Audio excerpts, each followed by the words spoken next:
Hello friends, welcome back my channel film hub.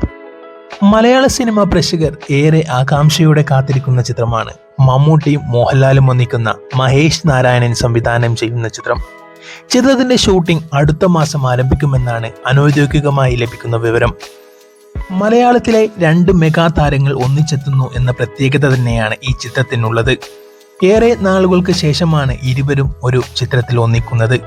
Mahesh നാരായണന്റെ സംവിധാനത്തിലാകുമ്പോൾ അത് മികച്ച ഒരു സിനിമയാകുമെന്നതിൽ ഒരു സംശയവുമില്ല.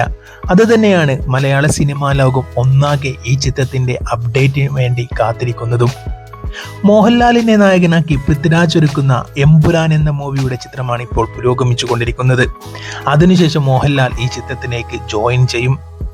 എമ്പുരാന് ശേഷം ഏറ്റവും കൂടുതൽ മലയാള സിനിമാ പ്രേക്ഷകർ കാത്തിരിക്കുന്ന ചിത്രമാണ് ഈ ചിത്രം. ചിത്രത്തിന്റെ ഔദ്യോഗികമായുള്ള പ്രഖ്യാപനം ഉടൻ ഉണ്ടാകുമെന്നാണ് അറിയാൻ കഴിയുന്നത്. മഹേഷ് നാരായണൻ ആദ്യം പ്ലാൻ ചെയ്തത് മമ്മൂട്ടിയും സുരേഷ് ഗോപിയും കേന്ദ്ര കഥാപാത്രമായിട്ടായിരുന്നു. ഇതിൽ കുഞ്ചാക്കോ ബോബനും ഫഹദ് ഫാസിലുമുണ്ട്.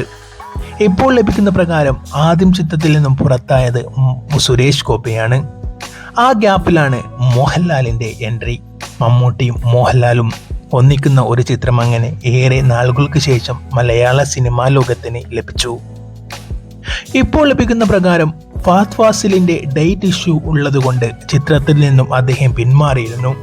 അതിനു പകരം ആസിഫ് അലി ആയിരുന്നു ചിത്രത്തിലെത്തിയത്. എന്നാൽ ഇപ്പോൾ ചിത്രത്തിന്റെ ഷൂട്ടിംഗ് അടുത്ത മാസം ശ്രീലങ്കയിൽ തുടങ്ങാനിരിക്കെ ഫഹദ് ഫാസിൽ തന്റെ ഡേറ്റുകളിലുള്ള എല്ലാ പ്രശ്നങ്ങളും പരിഹരിച്ചു ചിത്രത്തിൽ ജോയിൻ ചെയ്തു എന്നാണ്. അങ്ങനെയെങ്കിൽ മമ്മൂട്ടിയും മോഹൻലാലും ഫഹദ് ഫാസിലും കുഞ്ചാക്കോ ബോബനും ചിത്രത്തിൽ അണിനിരക്കും. ആസിഫ് അലി ഈ ചിത്രത്തിൽ നിന്നും പുറത്താകാനുള്ള സാധ്യതയാണ് കാണാൻ കഴിയുന്നത്. ഏറെ ദീർഘമുള്ള ഷെഡ്യൂൾ തന്നെയാണ് ചിത്രത്തിന്റെ മറ്റൊരു പ്രത്യേകത. മമ്മൂട്ടി 2-3 മാസക്കാലം ഈ ചിത്രത്തിൽ തന്നെയായിരിക്കും ഉണ്ടാവുക.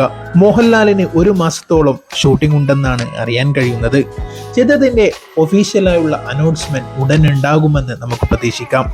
നിങ്ങൾ ഈ ചിത്രത്തെ കാത്തിരിക്കുന്നുണ്ടെങ്കിൽ നിങ്ങളുടെ അഭിപ്രായം കമന്റ് ബോക്സിൽ രേഖപ്പെടുത്താനും ഈ ചാനൽ സബ്സ്ക്രൈബ് ചെയ്യാനും മറക്കരുത്.